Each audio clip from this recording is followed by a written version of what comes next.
ஒவ்வொரு நோய்க்கும் எப்படி தூங்கணும் பாருங்க. இது தெரிந்தால் மருத்துவமனை பக்கமே போக வேண்டாம். நாம் தினமும் தூங்குறது ஒரு சாதாரண பழக்கம்னு நினைக்கிறோம். ஆனால் அந்த தூக்கம் தான் நம் உடம்புக்குள்ள ஒவ்வொரு நாளும் ஒரு ரிப்பேர் வேலை நடக்க வைக்கும் நேரம். பகலில் நாம் சாப்பிடுறது, யோசிக்கிறது, ஓடுறது, கோபப்படுறது, கவலைப்படுறது இதெல்லாம் சேர்ந்து உடம்புக்குள்ள நிறைய சின்ன சின்ன சேதங்களை உருவாக்கும். அந்த சேதங்களை சரி செய்யும் ஒரே நேரம் இரவு தூக்கம். ஆனா இந்த ரிப்பேர் வேலை சரியா நடக்கணும்னா நாம் எப்படி தூங்குறோம்னு தான் முக்கியம்.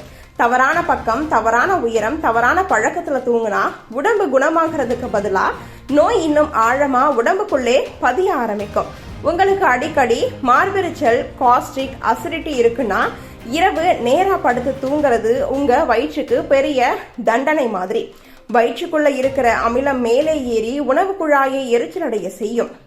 இதுதான் இரவு தூக்கத்துல மார்புல எரிச்சல், தொண்டை வலி, காலை எழுந்ததும் கசப்பு வாசனை வரதுக்கும் காரணம். இதே நீங்க இடது பக்கம் சாய்ந்து தூங்குனீங்கன்னா வயிற்றில் இருக்கும் அமிலம் கீழே தங்கும். உடம்பே தானாகவே அந்த பிரச்சனையை கட்டுப்படுத்த ஆரம்பிக்கும். மூக்கு அடைப்பு, சளி, இருமல், மார்பு கனத்தது மாதிரி பிரச்சனைகள் இருக்கும் பொழுது தலையை கொஞ்சம் உயர்த்தி தூங்குனா மூச்சு குழாய்கள் திறந்திருக்கும். இல்லாட்டினா சளி நுரையீரலுக்குள்ள தங்கி இரவு முழுக்க மூச்சு திணறல், காலை தலைவலி, கண் வீக்கம், உடம்பு சோர்வு எல்லாம் வர ஆரம்பிக்கும். நரம்பு பதற்றம், அதிக யோசனை, மன அழுத்தம், தூக்கம் வராத பிரச்சனை உள்ளவர்கள் வலது பக்கம் சாய்ந்து தூங்கும் பொழுது இதய துடிப்பு மெதுவாகி மூளைக்குள்ள ரிலாக்ஸ் சிக்னல் போக ஆரம்பிக்கும். இதனால் மனசு மெதுவாக அமைதியாகி தூக்கம் ஆழமாகி காலையில் எழுந்ததும் தலை தெளிவாக இருக்கும்.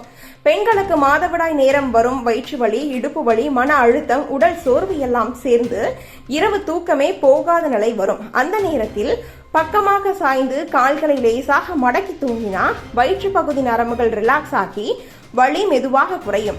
இது மருந்து இல்லாமலே உடம்பு தானே எடுத்துக்கொள்ளும் இயற்கை நிவாரணம். இதய நோய், இரத்த அழுத்தம், மூச்சு திணறல், நுரையீரல் பிரச்சனை உள்ளவர்கள் இடது பக்கம் சாய்ந்து தூங்கினா இதயத்துக்கு வரும் அழுத்தம் குறையும். இரத்த ஓட்டம் சீராகி இரவில் இதயத்திற்கு வரும் சுமை குறையும்.